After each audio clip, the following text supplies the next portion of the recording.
linnya lya Kitaffe n'ery'Omwana n'ery'Omwoyo Omutuukirivu. Ekisa kibeerenga gye muli n'emirembe ebiva eri Katonda Kitaffe ne Mukama waffe Yesu Kristo. Abaagalwa ennyo, tukuŋŋaanye wano mu maaso ga Katonda Ayinza Byonna ne mu maaso g'ekibiina kyonna eky'omu ggulu okwewaayo eri Katonda nga tuyita mu Yesu Kristo Mukama waffe, okusinza kwaffe n'okutendereza kwaffe era n'okwebaza kwaffe, okusaba ku lwaffe ne ku lw'abalala, tulyoke tweyongere okumanyira ddala mu mazima obukulu bw'okwagala kwa Katonda era tuwolese ebibala eby'ekisa kye mu bulamu bwaffe, era tusabe ku lw'abalala ebyo ebyetaagibwa ku lw'obulungi bwabwe. Kale tufukamire abasobola, abalala tukakkane nga tujjukira nga Katonda ali wano naffe kaakano. Kale ffenna tusabe wamu essaala ya Mukama waffe. Ayi Kitaffe Ayinza Byonna, era ow'ekisa ekingi, tukyama okuva mu makubo go ng'endiga zo bwe zibula. Tugoberera nnyo okulowooza n'okwegomba by'emitima gyaffe. Tugaana okuwulira amateeka ge amatukuvu. Tuleka ebitugwanira okukola era ne tukola ebitatugwanira kukola, so nga n'obulamu tebuli mu ffe. Naye ggwe, Ayi Mukama, otudde mu ffe abanaku abalina ebibi. Ayi Katonda, owasaasira abatula okwonoona kwabwe, obazza aboneredde nga bwe wasuubiza abantu bonna ku bwa Yesu Kristo Mukama waffe. Ayi Kitaffe ow'ekisa ekingi, era otubeere ku bwoyo okutwala leero n'okwegendereza nga tukutya ggwe era nga tukola eby'obutuukirivu. Erinnya ly'ettukuvu litenderezebwe. Amiina. Essaala ey'okusonyiyibwa. Almighty God, who forgives all who truly repent, have mercy upon you, pardon and deliver you from all your sins, confirm and strengthen you in all goodness, and keep you in life eternal, through Jesus Christ, our Lord. Amen. Kale ffenna twatule essaala ya Mukama waffe. Kitaffe ali mu ggulu, erinnya lyo litukuzibwe, obwakabwo bujje, byagala bikolebwe mu nsi nga bikolebwa mu ggulu. Otuweerere emmere yaffe eya leero, otusonyiwe okwonoona kwaffe nga ffe bwe tusonyiwa abatwonoona. Totutwala mu kukemebwa, naye otulokole mu bubi, kubanga obwakabaka n'obuyinza n'ekitiibwa bibyo emirembe n'emirembe. Amiina. Ayi Mukama, otwasamye emimwa gyaffe. Ayi Mukama, yanguwa okutulokola. Ekitiibwa kibe eri Kitaffe n'eri Omwana n'eri Omwoyo Omutukuvu.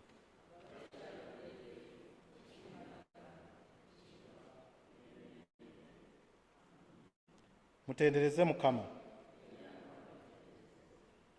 Kale abooluganda, mutuuleeko tuwulirize ebitundu byaffe ebya leero. Ekitundu ekisooka kivudde mu kitabo kya Isaaya essuula 65 okuva ku lunyiriri 17. Kiri ku ndagaano enkadde. Kubanga laba natonda eggulu eriggya n'ensi empya, so ebintu ebyasooka tebirijjukirwa, so tebiriyingira mwoyo. Naye musanyuke mujaguze ennaku zonna ku ekyo kye natonda, kubanga laba natonda Yerusaalemi okuba ekyokusanyuka n'abantu abamu baamu okuba n'essanyu. Era ndisanyukira Yerusaalemi nenjaguliza n'abantu bange, nenjagaliza abantu bange, so n'eddoboozi ery'okukaaba nga terikyawulirwa awo nate, newankubadde eddoboozi ery'okulirwa. Temukyavangamu mwana wa nnaku bunaku, newankubadde omukadde atanatuusa nnaku ze, kubanga ng'omwana alifa nga yakameza emyaka 10, n'alina ebibi nga yakameza emyaka 10 alikolimirwa. Era balizimba ennyumba ne basulamu, era balisimba ensuku ez'emizabbibu ne balya ebibala byamu. tebalizimba mulala n'asulamu, tebalisimba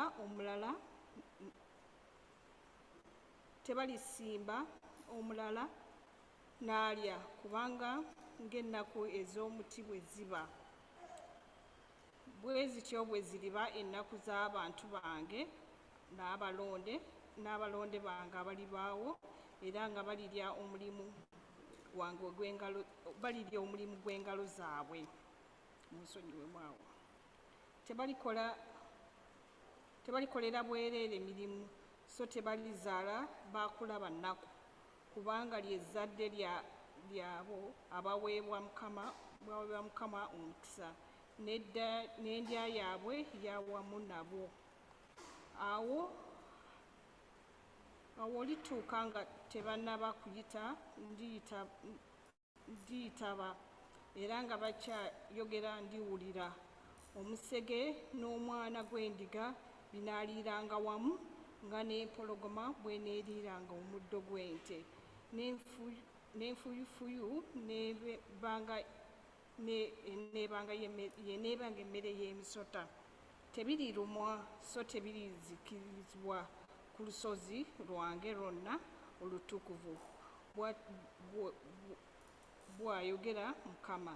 Ekitundu kyaffe kikomyawo. Zabbuli yaffe ya leero eri ku lupapula, ku muzingo gw'empapula 652, Zabbuli ya 148. Wagamba bwe wati: mutendereze Mukama, mutendereze Mukama, mwe abayima mu ggulu, mutendereze mu bifo ebya waggulu. Mutendereze mwe bamalayika be bonna, mutendereze mmwe eggye lye lyonna. Mutendereze mmwe enjuba n'omwezi. Mutendereze mmwe emmunyeenye zonna ezaaka, mutendereze mmwe eggulu ly'eggulu. Nammwe amazzi agali waggulu w'eggulu, bitendereze erinnya lya Mukama. Kubanga yalagira n'ebitondebwa era yabinyweza okutuusa emirembe n'emirembe. Yateeka etteeka eritalidiba. Mutendereze Mukama mwe abali mu nsi, mwe balukwata n'ebifo byonna eby'obuziba, omuliro n'omuzira, sserujji n'omukka, omuyaga ogutuukiriza ekigambo kye, ensozi n'obusozi bwonna, emiti egibala n'emivule gyonna, ensolo n'ente zonna, ebyewalula n'ennyonyi ezibuuka, bakabaka b'ensi n'amawanga gonna, abalangira n'abalamuzi bonna ab'ensi, abavubuka n'abawala, abakadde n'abato, batendereze erinnya lya Mukama. Kubanga erinnya lye yekka lye ligulumizibwa. Ekitiibwa kye kiri kungulu, ku nsi ne ku ggulu, era agulumizizza ejjembe ery'abantu be. Ettende ery'abatukuvu be bonna be baana ba Isirayiri, abantu abamuli okumpi. Mutendereze Mukama. Ekitiibwa kibeeri Kitaffe n'eri Omwana n'eri Omwoyo Omutukuvu, nga bwe kyali olubereberye, bwe kiri ne kaakano, bwe kiriba emirembe n'emirembe. Amiina. Ekitundu ekyokusatu kivudde mu Bebulaniya essula 11 okuva ku lunyiriri lwa 32 n'essula 12 okuva ku lunyiriri olusooka okutuuka ku lwokubiri. Njogere ki nate kubanga ebbanga linzigwako bwe nnaayogera ku Gideoni, Balaki, Samusooni, Yefusa, ku Dawudi ne Samwiri bannabbi. Olw'okukkiriza abo be baawangula obwakabaka, be baakola eby'obutuukirivu, be baafuna ebyasuubizibwa, be baaboneza obumwa bw'empologoma, be baazikiza amaanyi g'omuliro, be badduka obwogi obw'ekitala be baaweebwa amaanyi okuva mu bunafu, be baafuuka abazira mu ntalo, be baagoba eggye ly'abamawanga. Abakazi ne baweebwa abafu baabwe mu kuzuukira, n'abalala ne bayigganyizibwa nga tebaganya kununulibwa, balyoke baweebwe okuzuukira okusinga obulungi. N'abalala ne bakemebwa nga baduulirwa era nga bakubibwa era nate nga basibibwa ne bateekebwa mu kkomera. Baakubibwa amayinja, baasalibwamu n'emisumeeno, baakemebwa, battibwa n'ekitala. Baatambulanga nga bambadde amaliba g'endiga n'ag'embuzi nga tebalina kantu, nga babonyezebwa nga bakola obubi. Ensi beetasaanira nga bakyamira mu malungu ne ku nsozi ne mu mpuku ne mu bunnya obw'ensi. Nabo bonna bwe baamala okutegeezebwa okukkiriza kwabwe ne batafuna ekyasuubizibwa, Katonda bwe yatulabira edda ffe ekisinga obulungi, bo baleme okutuukirizibwa ffe nga tetuliiwo. Essula 12 olunyiriri olusooka. Kale naffe bwe tulina olufu lw'abajulirwa olw'enkanaawo olwetoolodde, twambulenga buli ekizitowa n'ekibi ekyegatta naffe, tuddukenga n'okugumiikiriza okuwakana okuteekeddwamu mu maaso gaffe, nga tutunuulira Yesu yekka omukulu ow'okukkiriza kwaffe era omutuukiriza waako, olw'essanyu eryateekebwa mu maaso ge.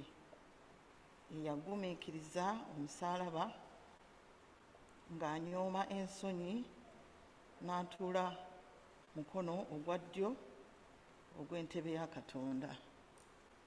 Ekitundu kikomyawo. Ntegeezebbwa nti Sunday School etandika. Waba waliwo abaana mubatwale mu Sunday School. Kale abooluganda kambasabe muyimuke tuyimbe oluyimba lwaffe olwokubiri, oluyimba 333 mukwano gwa Yesu.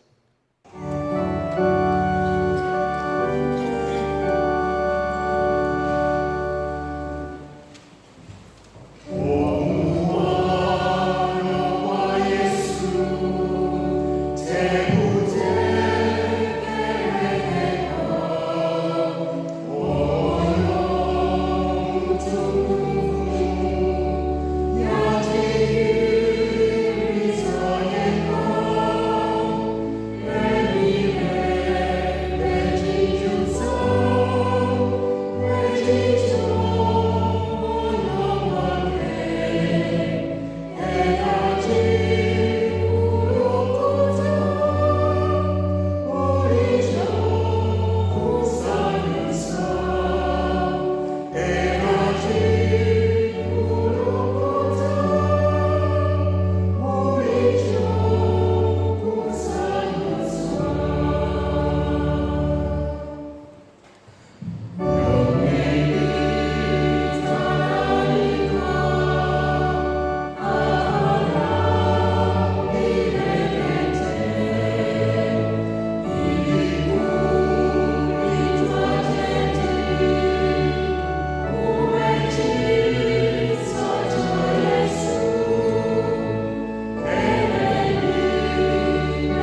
Kale twatule enzikiriza y'abatume.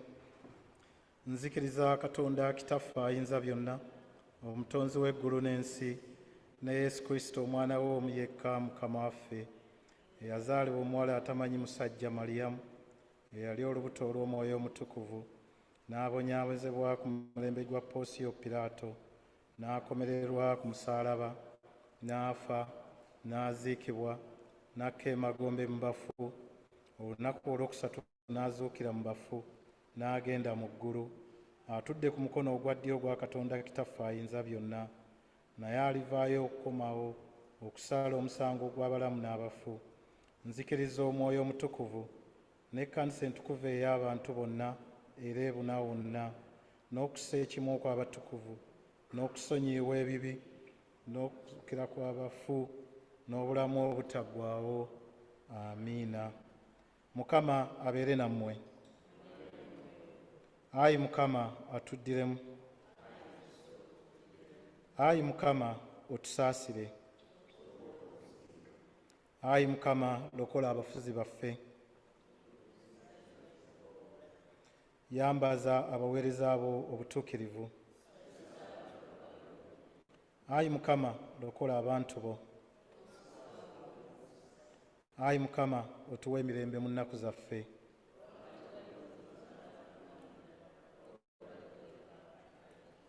Ayi Katonda otulongoose emitima gyaffe munda. Kale ffenna twatule essaala ey'akawungeezi. Ayi Mukama tukwegayirira omusana gwo gwake mu nzikiza yaffe, otukuume n'ekisa kye ekingi, otuggye mu kabi konna ak'ekiro kino, olw'okwagala kw'Omwana wo omu yekka, Omulokozi waffe Yesu Kristo.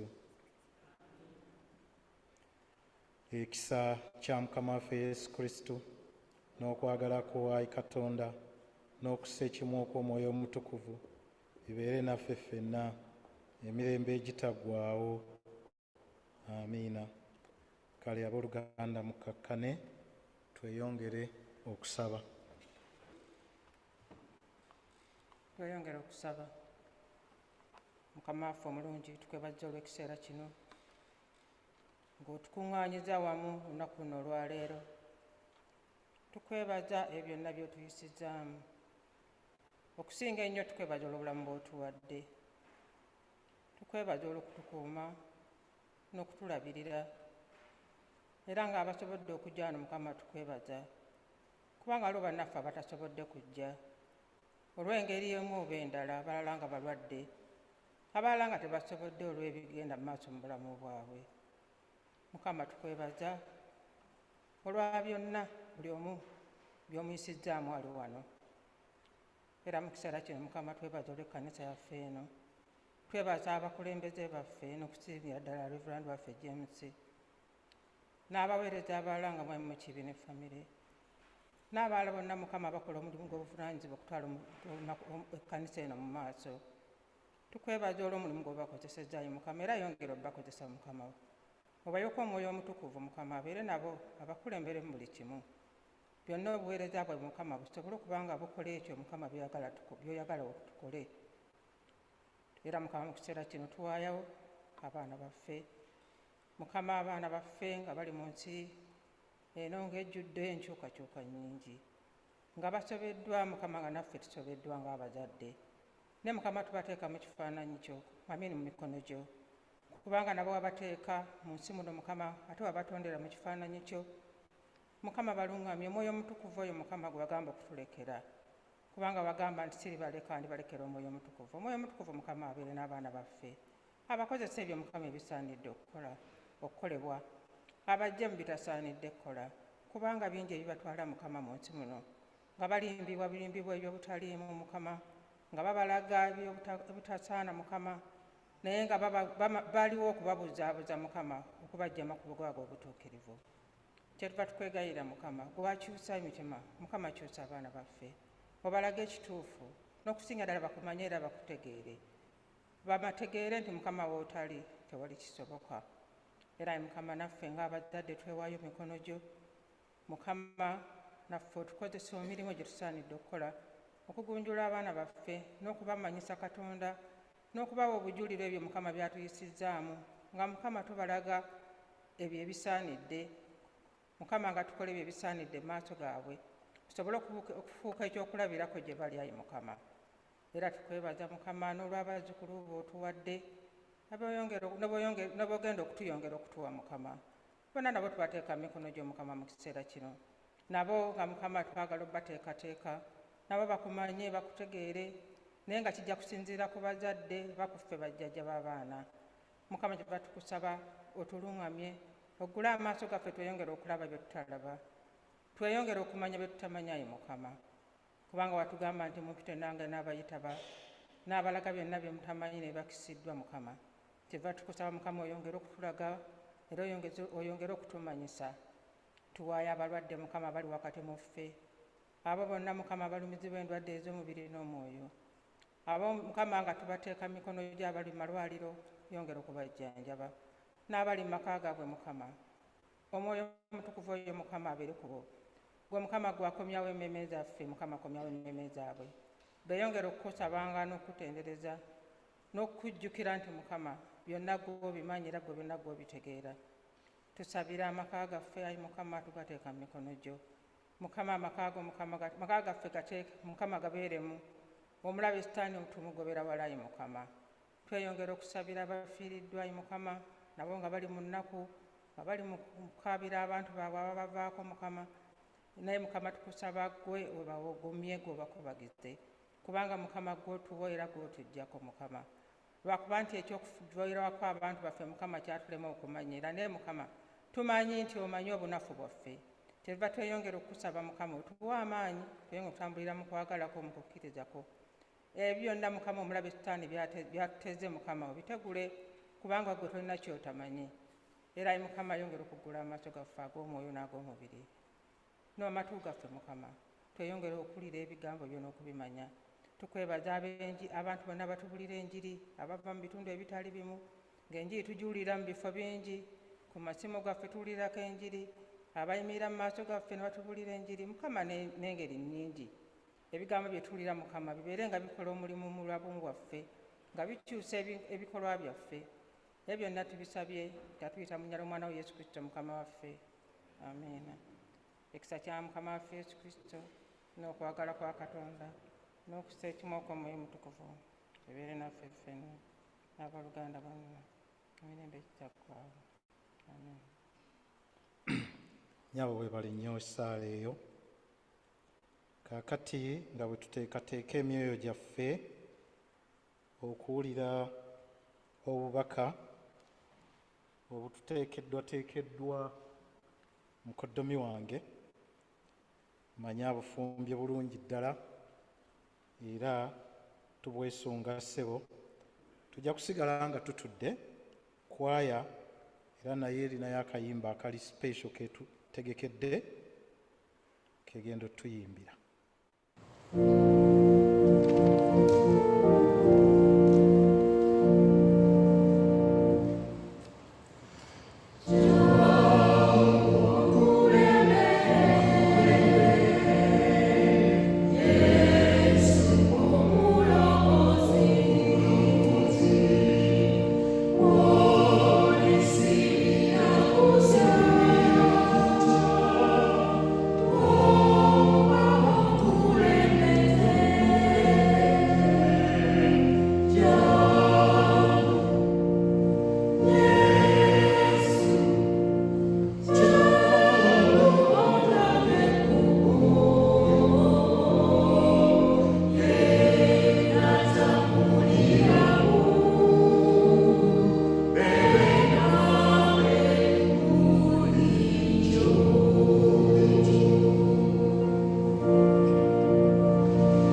tumwebaza olw'ennyonza z'atadde wakati mu ffe. Tubakubireko engalo omulundi ogwakabiri. Banange mukoze omulimu mulungi. Mukama yeebazibwa abooluganda. Nga munyiridde nnyo olwaleero.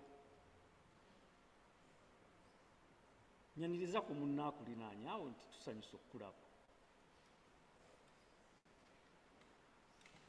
Please welcome your neighbor.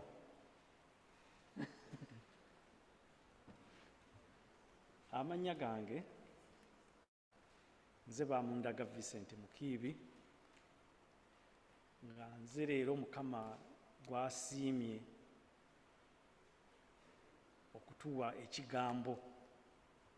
Nange mwendi mu bagenda okkiwa. Era nnina essanyu lya nsusso, mpozzi ab'enjogera embi bagamba nti lyamwoki wagonja, abatannajja ng'akuba mu ngalo. Mwali mwokyezza kugonja? Bwe gonja tannajja ate okuba mu ngalo. Abasomye ebitundu byaffe tubeebaza, mwebale nnyo, mwebalire ddala. Naye era tulina omukisa okuba nti muzzukulu waffe alazeewo ate. Agenze kugira nti muzzukulu waffe azze okweyunga ku kisibo kino.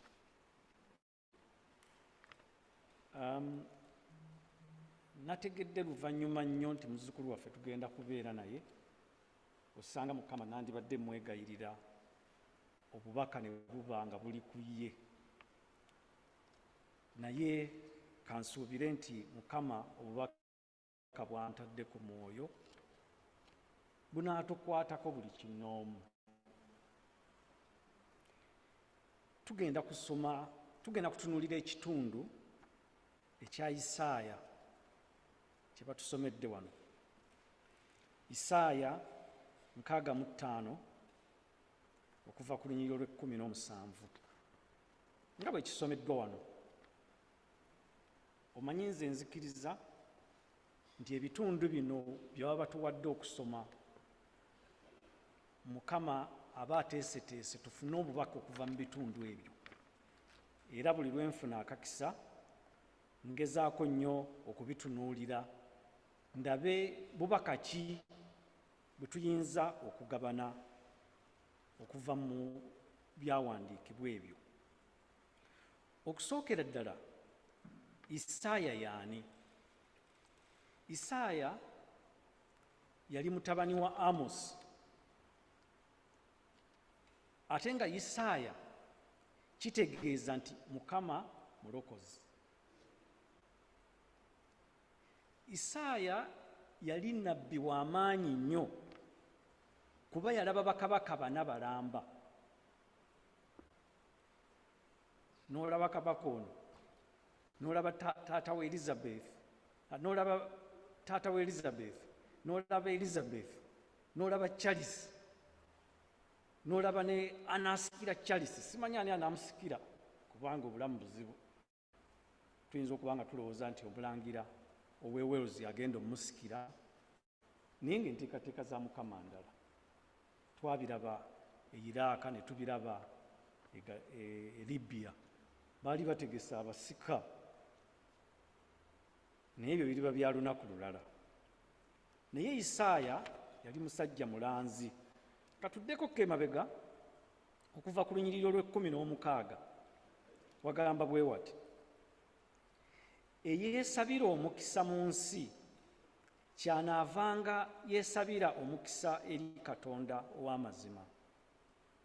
N'oyo alayira mu nsi alirayiranga Katonda ow'amazima, kubanga obuyinike obwasooka bwerabiddwa, era kubanga bukwekeddwa amaaso gange.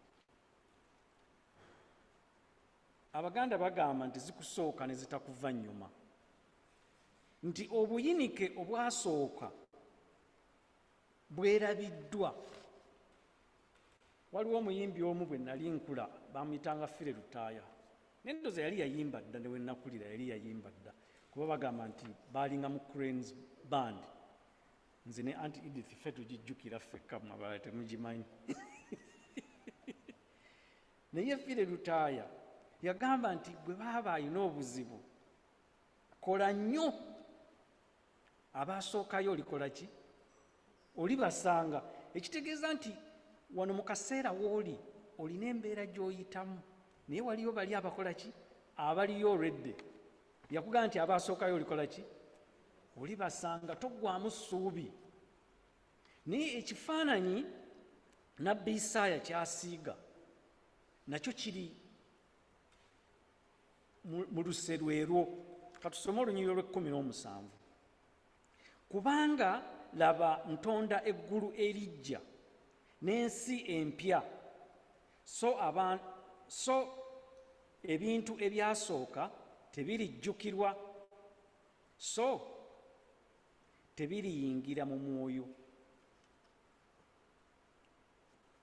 Isaaya atugamba nti Katonda atonda eggulu eriggya ku nsi wano. Bwe nadde nsoma olunyiriri luno nalowoozezza ku bannaffe Abayindi.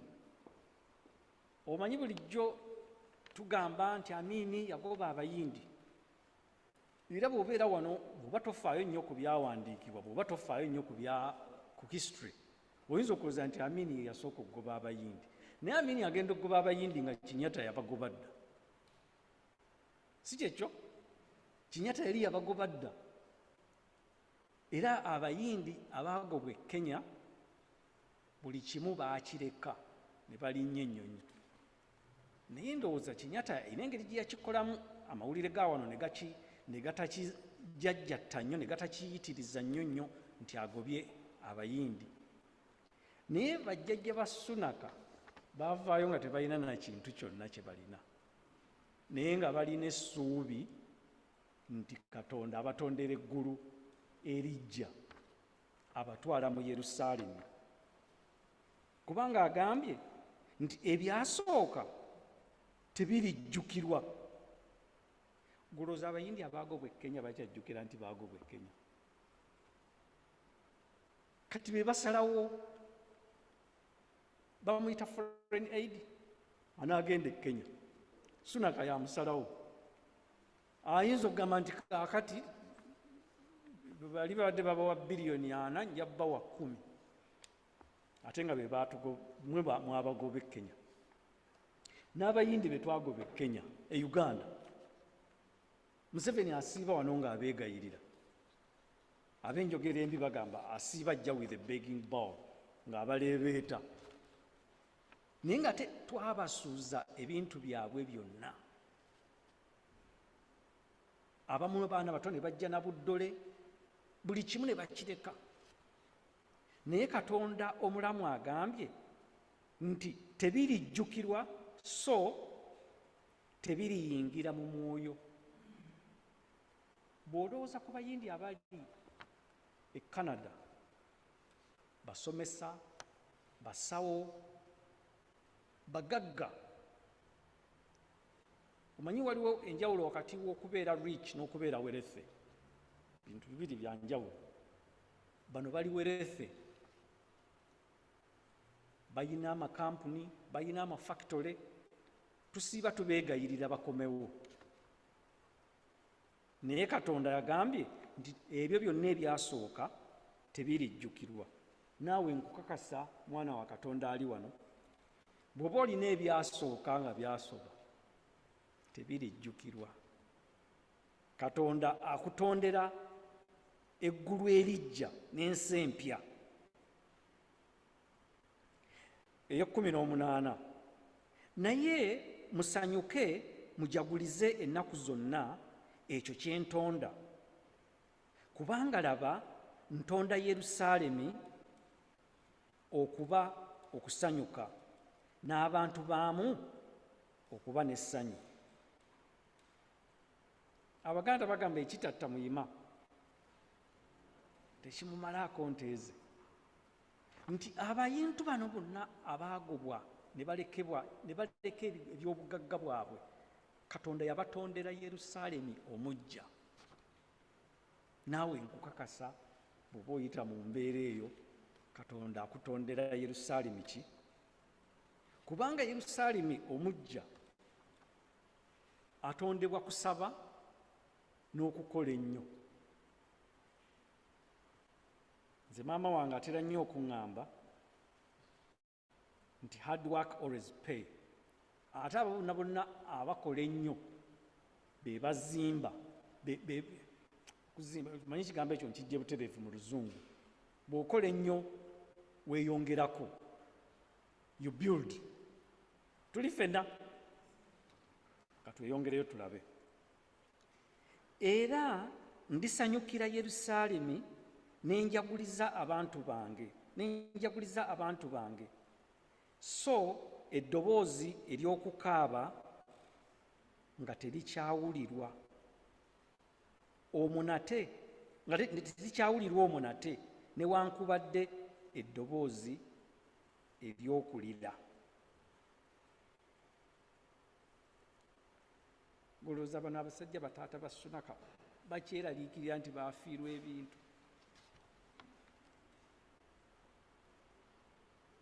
Bagambye nti nno asinga kabaka wa Bungereza obugagga. Ekyo wali okiwuliddewo?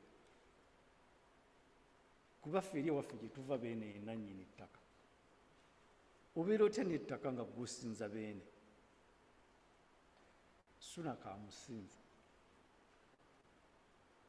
Takyajjukira biki byonna bye baakola ki?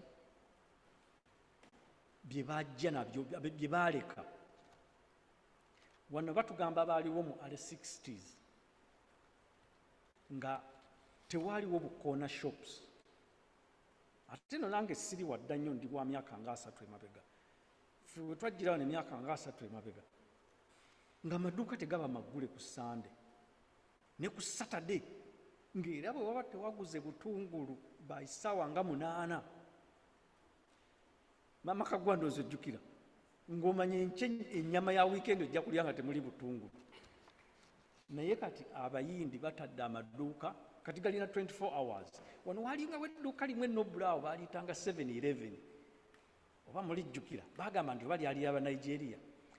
Naye kati mwene ensi lyaggwamu. Nalirabako ko bwe nagenda mu Amerika eyo likyaliyo, nga lyokka lyeriggulawo leeti, ate nga akabeeyi kabeera buwanana. Naye kati for the last 20 years wali abasajja Abasri Lanka tebaggalawo 24 hours, balina amaduuka everywhere, kubanga bazimbye.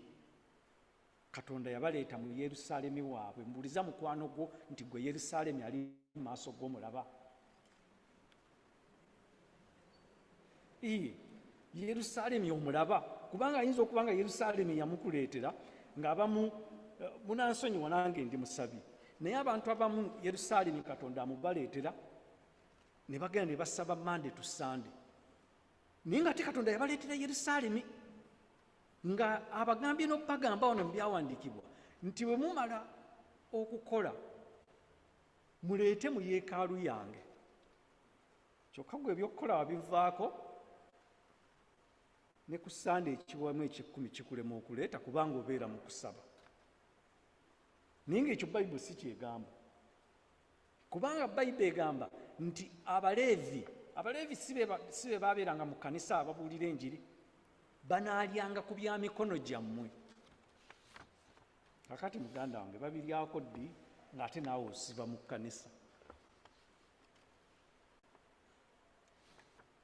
Wano Reverend Ntege ng'akyaliwo ng'oluusi ntera okujja okumuyambako, nga wano oluusi tuggulawo 11:00 abayindi ne bajja okusaba, nga bajja ne basaba ne batoola zaka yaabwe ne balyoka bagenda ne baggulawo amaduuka gaabwe. Reverend, back in the day, the Indians who owned the shops up there used to come here so early in the morning to say their prayers before they opened up their shops. Do they still do the same? I think we need to link up with them, because then, I'm explaining this to the congregation, nga bajja wano ne basaba ku buli makya nga tebannaggulawo ki, ne bamanya nti essaawa ey'okukola eba yakukola, kubanga Yerusaalemi bwakuteekebwa mu maaso go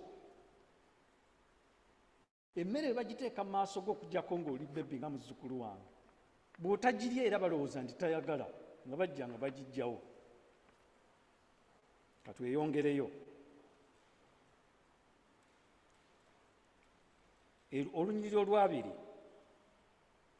temukyavangamu mwana wa nnaku bunaku, newankubadde omukadde atannatuusa nnaku ze, kubanga omwana alifa nga yakamaze emyaka 10,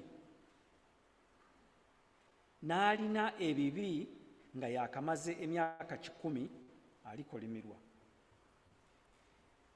Ebyawandiikibwa bigambye nti temukyavangamu mwana wa nnaku bunaku, nti abaana bakole ki? Bakule. Kati gwe kitunuulire mu ngeri nga gy'oyagala. Tunuulira pulaani zo zireme kugwa butaka nga tezinnaba kutuukirira, zisooke zikule. Bizinensi yo ereme kubeerawo myaka 2, myaka 3. Mukama agamba nti ebeerewo osobole okugirabako ng'ekula. Ennimiro zammwe nga mulina bye mulima, bye musimba, nga nze ntera okusimba emmere ey'okulya wano, naye doodo wammwe akule, obumonde bwammwe bukule. Mulimi munnange mwami walusimbye atera okumpeereza ku nnyaanya bw'aba zisimbye. Naye Mukama agamba nti temukyavangamu mwana wa nnaku bunaku, nti ennimiro zammwe zikule, mulabe amakungula. Naye n'agamba nti n'omubi alina ebibi alimala emyaka 10 alikolimirwa. Waliwo abantu bangi nnyo abakola eby'obubi naye nga bo balowooza bakola bituukirivu. Naye ebyawandiikibwa bigambye nti ki? Alikolimirwa. Abantu bangi bawaayiriza, abantu bangi balimba obulimba, ebyo byonna birina kubeera ng'okola bintu bibi. Abakalamoja balina olugero olulungi ennyo lwenjagala. Lugamba nti obulimba bulina amagulu mampi, ate amazima galina amagulu mawanvu. Nti obulimba ne bukeera okutambula ku makya, amazima go ne geetandikira ku ssaawa nga 4 awo nga budde bwakamusedde, era gakola ki? Gabukwata. Kakati abooluganda, okubeera wikedi si kintu kirungi. Olwabirimu era balizimba ennyumba ne basulamu, era balisimba ensuku ez'emizabbiibu ne balya ebibala byamu. Abantu bangi bakola ssaddaaka mu yeekaalu, naye nga ate ssaddaaka gy'akola si ye yalunda ente, si ye yalima ebirime, nga ssente babba nziba eyo ne bazireeta ku oluta ya Mukama. Naye ye Mukama alaba, agamba nti ssente zino wazijje ku mulangira Mawanda, wadde ozireese wano mu yeekaalu, naye omukisa jjagguwa mulangira, kuba ye yakola ki? Ye yalafuubana.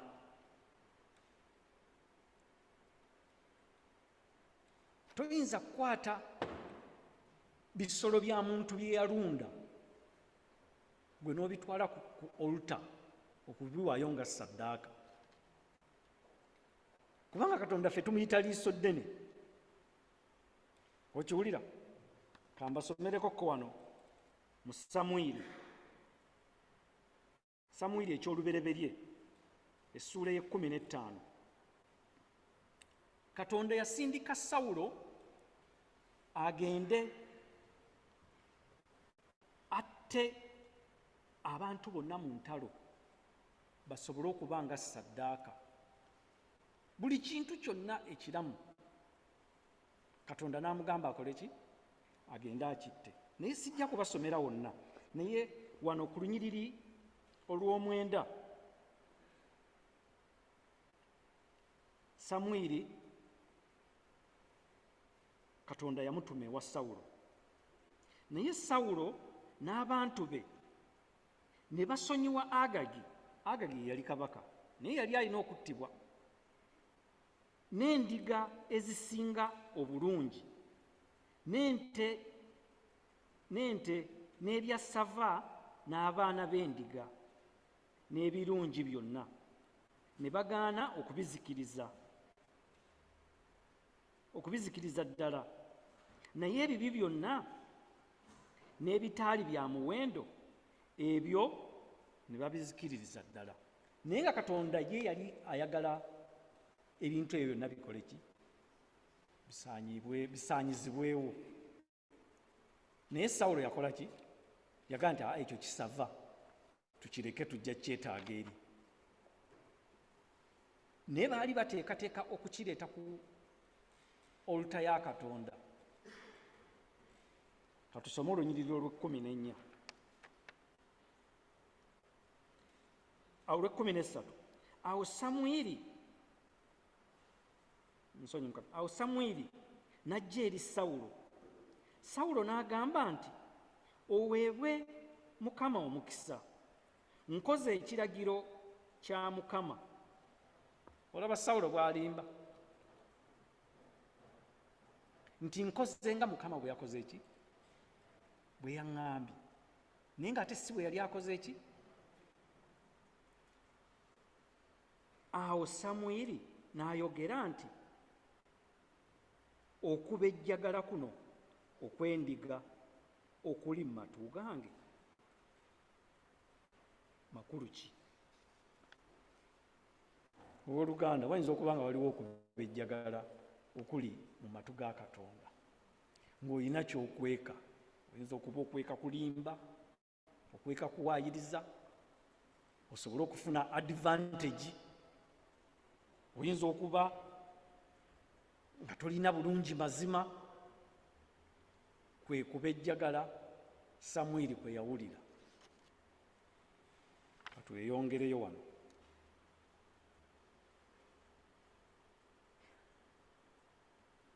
Abiri mu lumu tulumaze. Tebalizimba nnyumba era balizimba ennyumba ne basulamu, era balisimba ensuku ez'emizabbiibu ne balya ebibala byazo. Emizabbiibu gye gimu ku miti egisinga okulwawo nga teginnassa. Kakati nomala abantu abasimba emizabbiibu batera gisimbira baana abaliddawo. Abaganda bagamba nti obireka n'otabyejjusa. Si kyekyo muko? Obireka n'otabyejjusa. Abantu abamu baba tebaagala kusimba bitooke, nti ate bw'ona osimba ebitooke oyinza okufiiraawo n'otabiryako n'amatooke. Laba bw'otafa emyezi 9 ne giyitawo n'otandika oli mutuufu, obireka n'otabyegomba, n'otandika okubyegomba. Okiwulira? Naye emizabbiibu gyalinga girwawo nnyo okukula. Kakati naye Mukama Katonda agambye nti ŋŋenda kubawa obulamu, musimbe emizabbiibu gyammwe ate mugiryeko. Tebalizimba omulala n'asulamu, tebalisimba omulala n'alya, kubanga ng'ennaku z'omuti bwe ziba bwe zityo bwe ziriba ennaku z'abantu bange, n'abalonde bange balirwawo nga balya omulimu gw'engalo zaabwe. Omulimu gw'engalo zo ogulya oba balala bye bagweyogaliramu? Ebizimbe byo bye wazimba bibyo gw'obisulamu oba balala bye babyegayagaliramu? Ekyo Mukama akigaana nti omulimu gw'engalo zo gw'oteeka ogukola ki? Oguganyulwamu. Emiti gyo gye wasimba gw'oteekwa okugiganyulwamu. Kamiliyoni yagamba bataasiga nsigo, balinze makungula. Bwe bamala okukungula, kubanga tebamanyi ntegana gye wateganamu ng'osimba, babeera so generous. Bwe batuuka mu yeekaalu nga wano, ekimu eky'ekkumi bakiwa mu bujjuvu, abalala gye baweerayo olw'ekkumi bo baleeta 10, kubanga tebamanyi value ya kutegana gye wateekamu. Batandikidde magoba. Ate tolabanga buzibu bubeera na kulima na munafu. Bw'olima n'omunafu ng'ate olima n'ow'omululu, amakungula bwe gatuuka abanga omwana gwe basibidde mu kande shop, ate bwe gamala okuggwawo ne banoonya abalala abattiza. Okuttiza mukumanyi? Okuttiza kasooli aleeta oluyange, naye oluyange olwo bwe lutandika okukala, kwe bayita okuttiza. Bwe bamala okwonoona bino nga banoonya ttiza, bamanya nti amakungula gakola ki? Ganaatera. Naye ekyo Mukama omutonzi omulungi akikyawa. Tebalikolera bwereere mirimu, so tebalizaala baakulaba nnaku, kubanga ly'ezzadde ly'abo abaweebwa Mukama omukisa, n'enda yaabwe wamu nabo. Awo olulituuka nga tebannaba kuyita, ndibayitaba, era nga bakyayogera, ndibawulira. Abatuukirivu Katonda baliba tebannaba kumubuulira bizibu byabwe, agenda biwulira. Baliba bakyayogera, abaanukule. Mwannyinaze ne muganda wange ali wano, ogwawa? Yerusaalemi empya ogiraba? Bino ebigambo byawandiikibwa emyaka 7 nga Yesu tannazaalibwa. Niyo mbiraba bwe bikwatagana ku mbeera yaffe eya bulijjo. Oba nze mbiraba nzekka nga mmwe temubiraba? Nammwe muli mutyo, nkyala mugumba, naawe obiraba?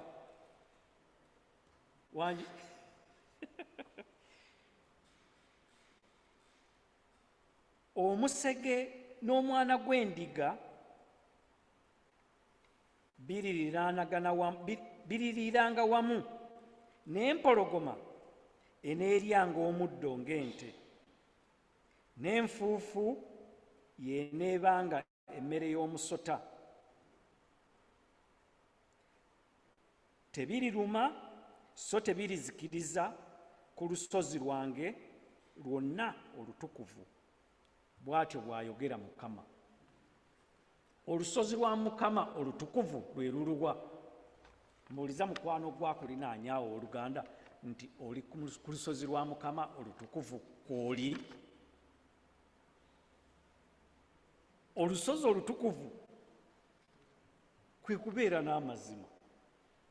Abantu abamu bwe babeera n'amazima babutuka ne basalawo okutambulira mu bulimba. Obukumpanya bw'oba obikola ebyo ku mmeeza entukuvu oba toliiko. Obwenkanya bukutuusa ku mmeeza entukuvu. Ate omululu gukulemesa emmeeza entukuvu, kubanga ow'omululu akaayanira ne byataalye. Ng'ate Bobi Wine yagamba nti wankoko abojja kyamira. Gwe lwaki oba ojja kyotoomire? Bojjako kyonoomira n'abalala balye. Tuli ku mmeeza ntukuvu bannange oba tetuliiko? Ekyo temukinziramu, buli omu yeekubemu ttooki olabe oba ggwe oli ku mmeeza ntukuvu oba ebyensi byakutwala obulimba, okuwaayiriza, obubbi, omululu, okuvulubana, okujugubana. Bw'atyo bw'agambye nabbi Isaaya. Naye nga tetunnava wano, Mukama musaba aleme kulwisaawo bwenkanywa bwo. Waba waliwo ekyakunyagwako, Mukama akikomyewo ng'okyalaba. Amiina. Okirabeko, kubanga agambye nti emirimu gye mwakola ayagala muwangaale, mulabe emizabbibu gino nga gikola ki? Gissa. Amayumba ge mwazimba abalala baleme gasulamu mwe mugeesuliremu. Bw'atyo bw'ayogera Mukama ng'ayita mu bannabbi be. Kubanga abaasoma oluti, lwaki mbasabira essaala eno obwenkanya buno mubulabeko. Abaasoma olutikitiki bagamba nti justice delayed is justice denied. Bwe bakeerewo okuwa amazima baba bakumye obwenkanya. Naye nkakasa wano buli omu ku mmwe afune obwenkanya, afune amazima, abeere wa kisa, aleme kubeera wa mululu. Ebintu bino tugenda bireka wano ku nsi. Isaaya bw'atyo bw'atugamba.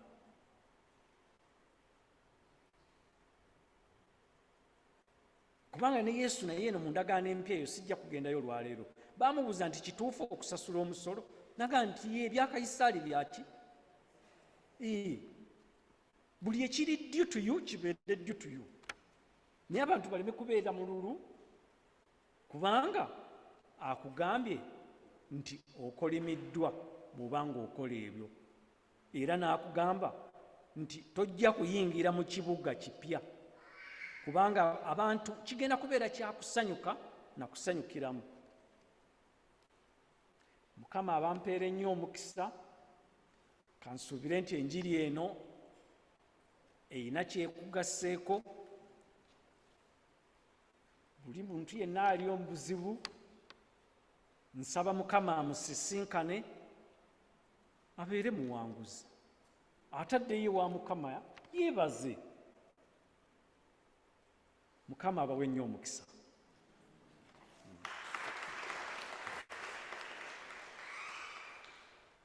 Weebale nnyo muko. Kati tusabe Victor come for thanksgiving, gift of child. We will change a bit of the language. If you do not understand the language that I'm speaking, I pray that the Holy Spirit will interpret to you, that you may be able to understand what I am saying. Before we come to God with our offerings, that which God has blessed us with, we would want to go to God to give thanks for what He has blessed us with, and especially for the gift of a young member into our community, into our congregation, and even unto this beautiful family. So to prepare our hearts to give thanks to God for this absolutely marvelous gift, we shall be upstanding and we shall joyfully sing that hymn that is going to be put up there. I just know the first word. It says, Katonda tumwabaze. So may we stand and sing Katonda tumwabaze. Thank you.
congregation to have their seats.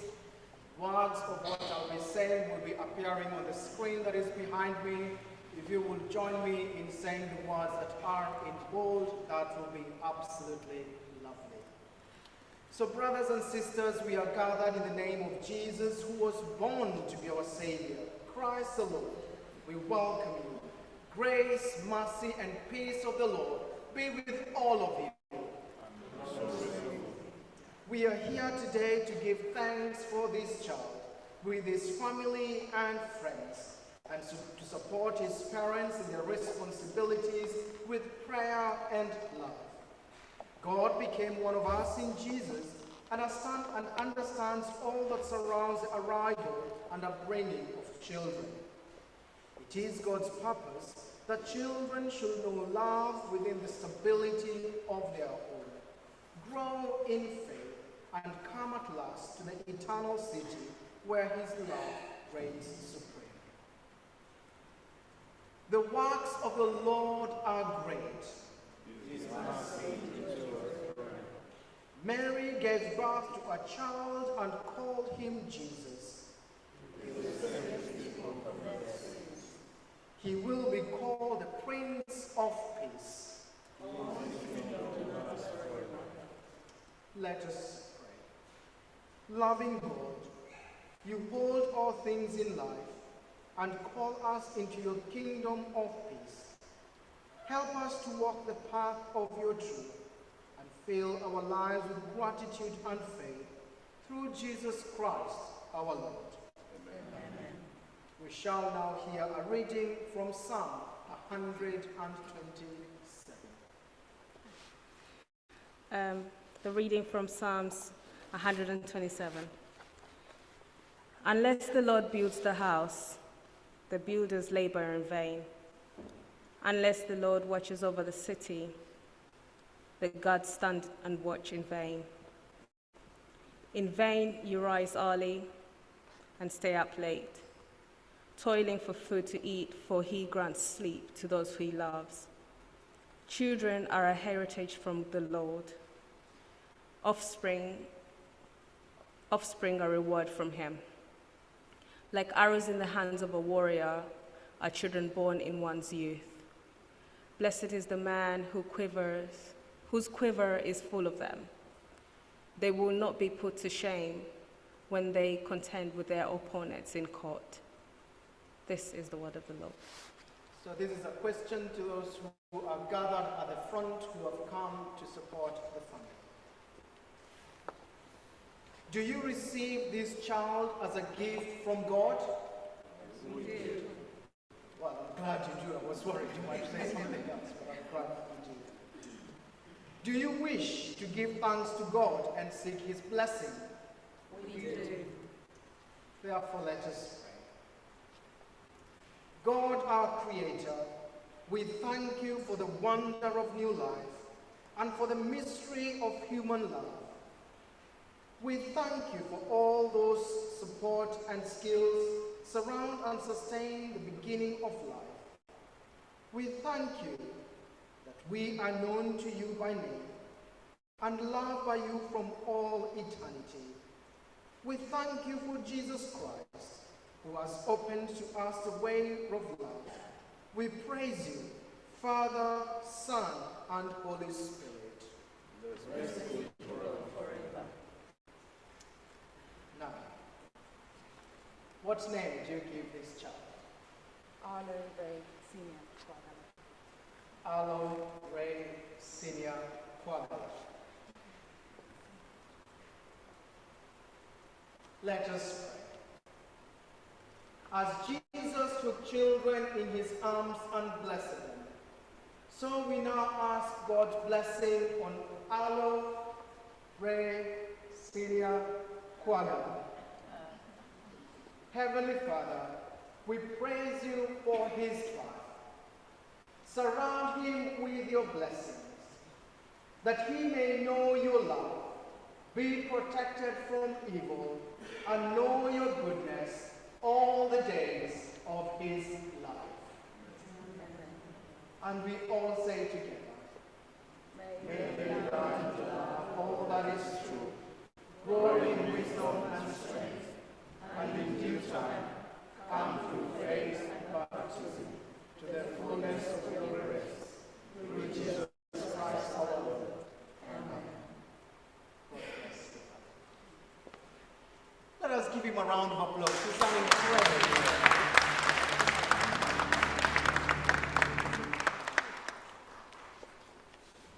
Now I invite all of us to come to the front and face the front. We can just gather up.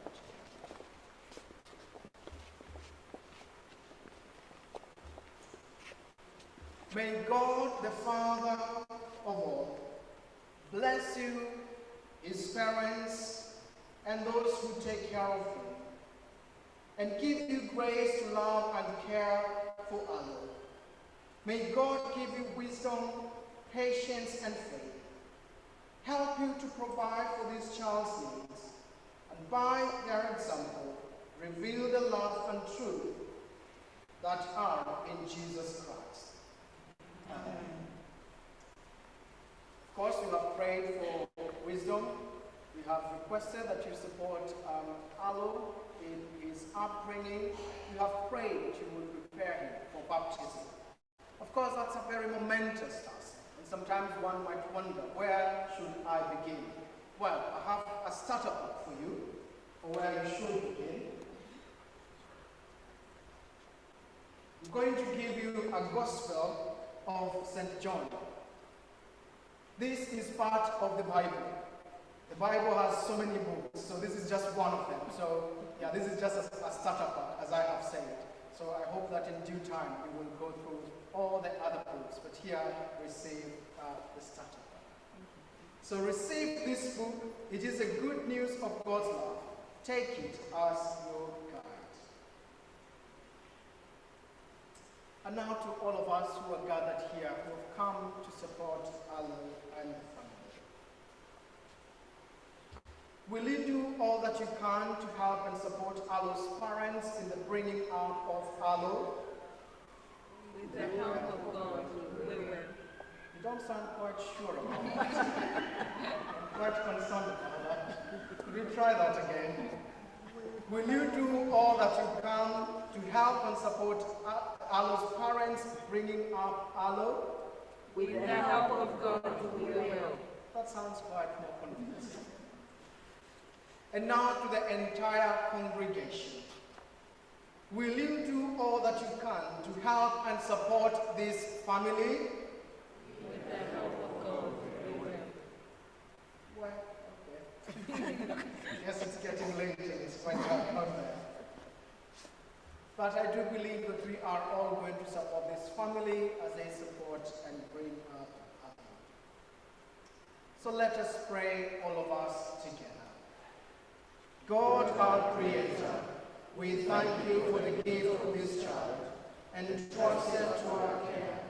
May we be patient and understanding, ready to guide and to lead, so that through our life we may come to know your love. Through Jesus Christ our Lord. Amen. Let us pray. God our Father, we pray for this child, that in due time he may be received by baptism into the family of your church and become an inheritor of your kingdom through Jesus Christ our Lord. Amen. Amen. Heavenly Father, whose blessed Son shared at Nazareth the life of an earthly home, bless the home of this child and help all the family to live together in your love. Teach them to serve you and each other. Make them always ready to show your love to those in need, for the sake of Jesus Christ our Lord. Amen. Father in heaven, bless these parents, that they may cherish their child, make them wise and understanding, to help him as he grows, and surround this family with the light of your truth and the warmth of your love, through Jesus Christ our Lord. Amen. God our Father, we pray to you for all who have the care of this child.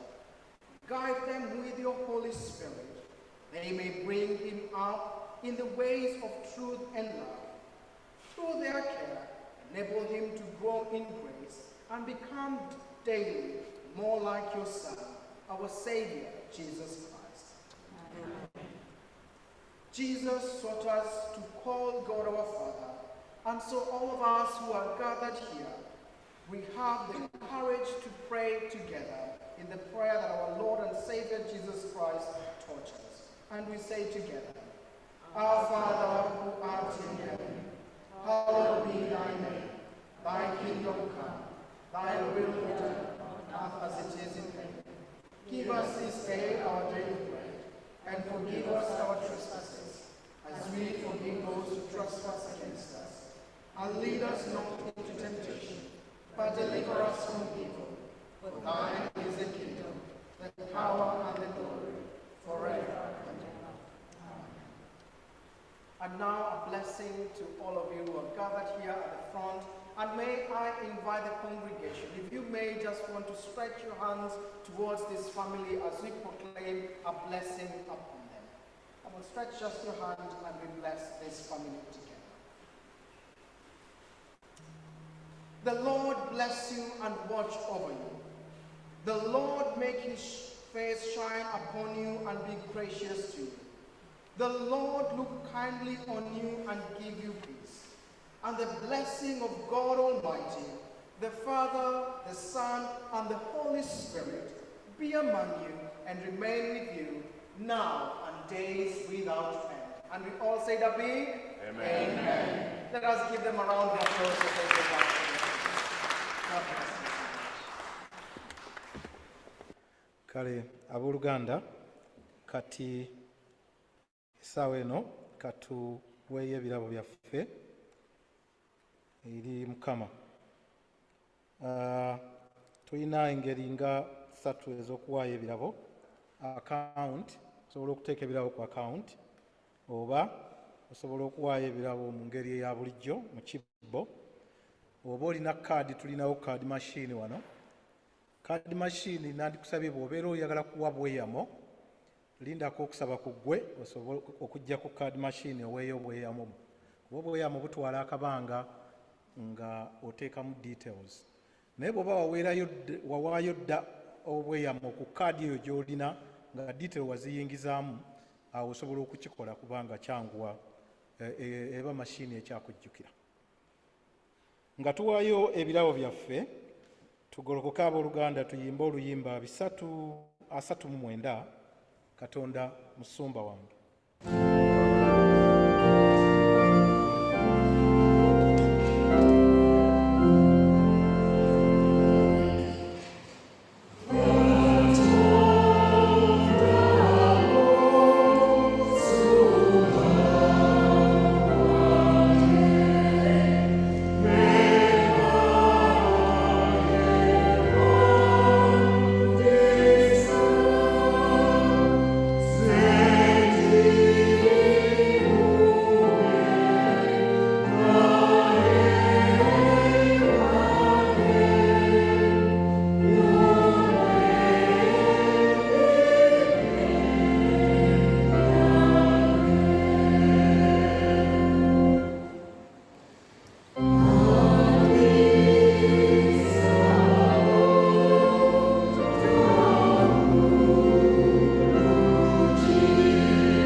Kale abooluganda, tukakkaneko tutuule tuwulire obubaka okuva eri omukubiriza w'Abakristaayo. Abakristaayo mbalamusizza nnyo, mwebale okujja ku lunaku luno olwaleero okusaba wamu naffe. Tusanyukirako nnyo abo abafunye essanyu mu mwezi guno, ate mukyala Kasule weebale kutuleetera muzzukulu kwagala okuba kyajja ku kontinuinga okubeera mu kkanisa yaffe eno. Tusaasira abo bonna abafunye ebizibu eby'enjawulo, abafiiriddwa, abalwadde, abali awaka, mu malwaliro awamu n'abali eka. Ate era sijja kwerabira abo abali ku Zoom mu nsi ez'enjawulo, mwebale okusapootinga okusaba kwaffe kuno. Njagala okulisaayo omukungu Kalungi awamu ne mwami wa Lusimbi ababadde e Buganda, nkuliko eyo nnyo. Ate njagala okwebaza bano bammemba ba church naye mbadde ndudde nnyo okubalaba. Mwebale okujja. Mukyala Mugumba tunaasanyukanga okulaba ku nnaku endala obanga kala yeeweereza obanga kala endala ziweereza awamu ne famire. Waliwo n'omulala gwe mbadde mukyala Kabunga naawe mbadde ndudde okulabako, tusanyusa okulaba. Mwami Kaweesa weebale nnyo okuleeta abaana, weebalire ddala. Kansubire nti tuneeyongera, mbadde ndudde nnyo okulaba n'omukyala, kansubire nti tuneeyongera okubalaba.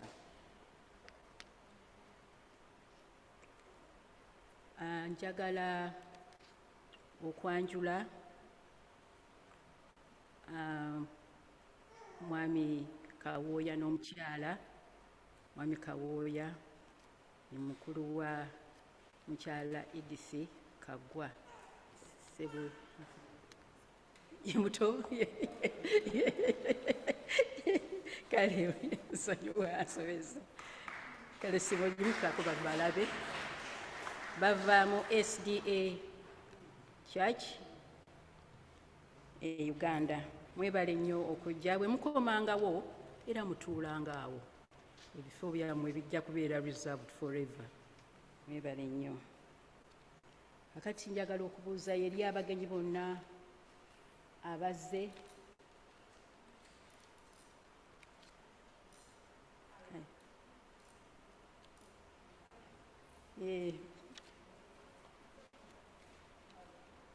Kale tusanyuse nnyo okumulaba, kwagala. Kati maama nekwagala alo mujja kutuulanga awo bwe munajjanga. Thank you.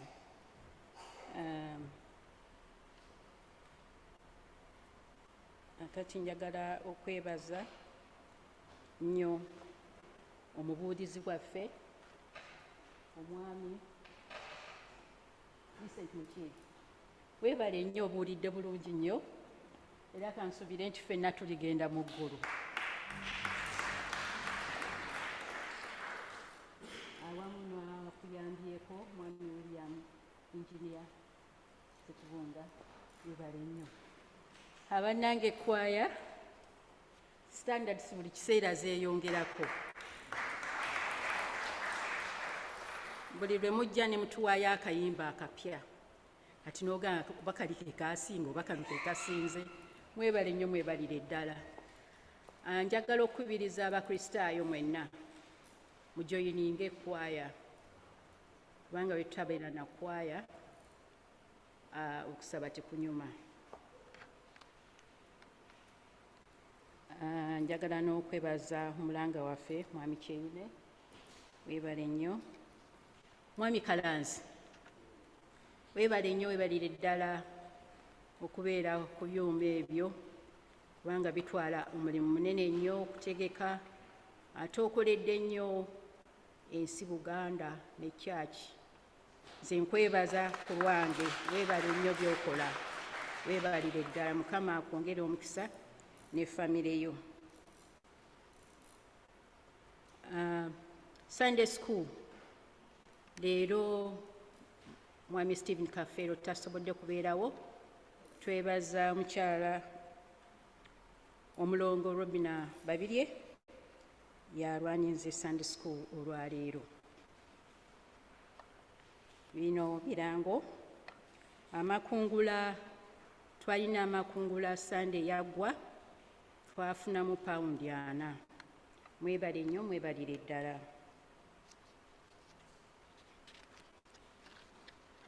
Nga sinaba kwerabira, I thank you, Reverend James, for the dedication you have carried out today, and thank you for supporting our church.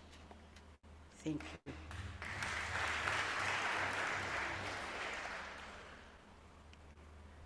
Ndowooza bannange twekubireko mu bugalo tulinga abakola rekodi olwaleero ku time keeping. Tuimprovinze nnyo, mwebale nnyo, twekubireko mu ngalo bannange.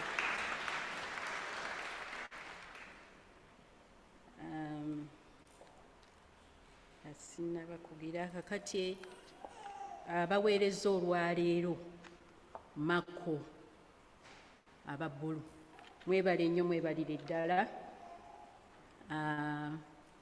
Balinayo kacyayi kambogerere tusobole okusala ku lusaawa.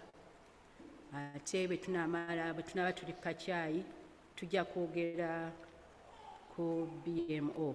Mwenna musabibwa okubaawo tulabe engeri ekkanisa yaffe gyegenda mu maaso.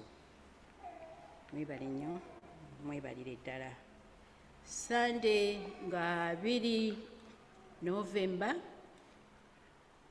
tujja kubeerayo ne Reverend Canon Will Cookson ajja kujja atunyonyole ku BMO. Ate olunaku olwo nga 2 November aba Matayo be bagenda okuweereza. Kale mwebale nnyo, mwebalire ddala okumpuliriza. Nsaba Mukama atuzzeeyo bulungi yonna gye tuvudde ne gye tunaalaga. Mukama abongere omukisa. Omukulu wa Mako waali, tulina omukulu wa Mako. Omukulu wa Mako waali, omukulu wa Mako agenze mu holo. Yeah. Kale bamako babadde nga balina ekkaadi gye baagala okuwa Reverend okumwebaza. Badde tusaba agimuwe, naye ndowooza nja kusaba mukulu wange mwami Mukiibi kuba ogimuwa. Vika, the serving group today had a card to present to you. to thank you for being with us today. I'll ask Vincent to present it to you.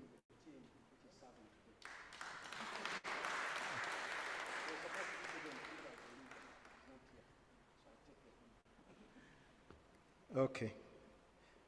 I would ask you to raise up and we receive the blessing.